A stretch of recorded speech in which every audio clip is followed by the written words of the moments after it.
Tiongkok pasti melihat kelemahan bernegara dari pejabat di Indonesia yang gagap teknologi dan terlalu fokus politik.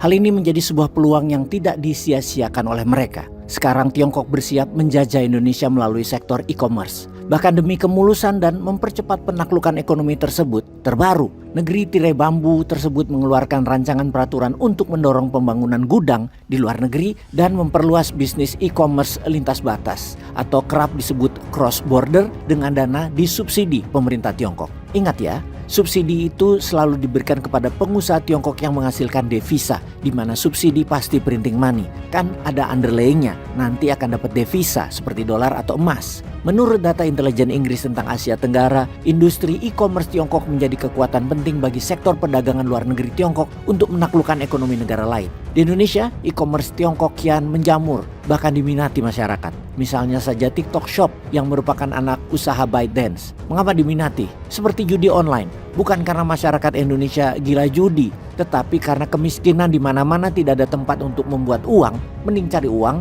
di judi online atau mencari thrill seeker atau kesenangan supaya fly atau mabok, lupa masalah hidup walau sesaat. Jadi judul adalah produk pemerintah terkini yang gagal membangun ekonomi masyarakat. Dan dalam hal kenapa e-commerce Tiongkok diminati, karena Indonesia tidak diizinkan untuk punya e-commerce sendiri, tidak didukung pemerintah, tidak dimodali dari sisi pedagang. Orang lain ingin berusaha daripada kelindas kompetitor, dia pindah ke platform online saja. Selain itu, Temu yang merupakan aplikasi e-commerce lainnya juga dengan cepat mendulang sukses di pasar luar Tiongkok yang didukung oleh pemerintah Tiongkok. Aplikasi tersebut mulai menjarah pasar tanah air sejak 2023 lalu dan telah meraup lebih dari 100 juta download di toko aplikasi Google Play Store. Kita juga tahu berapa layanan asal Tiongkok yang makin kencang ngegas di kancah internasional seperti Shein, Temu, dan AliExpress. Layanan-layanan itu menjual produk-produk buatan Tiongkok untuk secara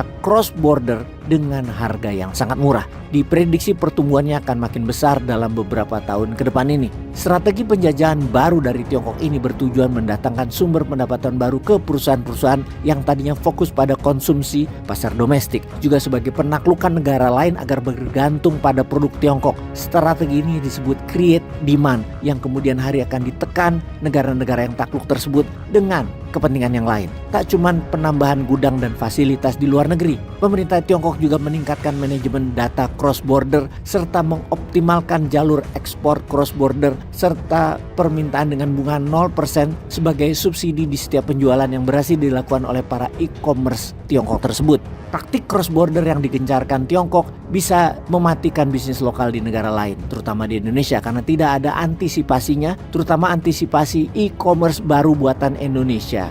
Jangan hanya regulasi doang cara melindunginya. Cara yang dilakukan e-commerce itu bagaimana sih untuk menaklukkan negara? Industri e-commerce Tiongkok berevolusi menjadi platform social commerce, mengagungkan sosial media dengan sarana perdagangan, sehingga punya jutaan konten kreator untuk promosi barang-barang Tiongkok pada para pengguna platform mereka. Kalau produk tersebut buatan Tiongkok, akan jalan cepat di platform perdagangan tersebut. Tapi kalau Anda menjual produk Anda sendiri buatan Indonesia, algoritmanya nggak jalan kenceng. Hal ini membuat pedagang UMKM konvensional yang pakai toko, yang pakai brick and mortar berdarah-darah untuk bertahan di tengah tingginya tekanan dari platform untuk berkompetisi menawarkan harga barang termurah karena mereka tidak harus bayar sewa gedung, hanya bagi hasil 3-6% dari omset ke platform perdagangan online Tiongkok tersebut. Aslinya, margin profit bagi pedagang ditekan sekecil-kecilnya oleh raksasa e-commerce seperti Alibaba, JD, dan lain sebagainya. Booming tersebut membuat e-commerce milik Tiongkok di seluruh dunia bernilai transaksi lebih dari 12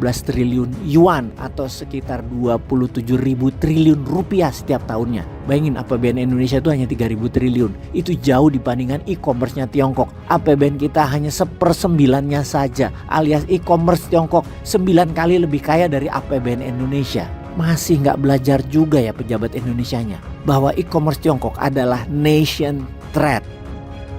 Peace.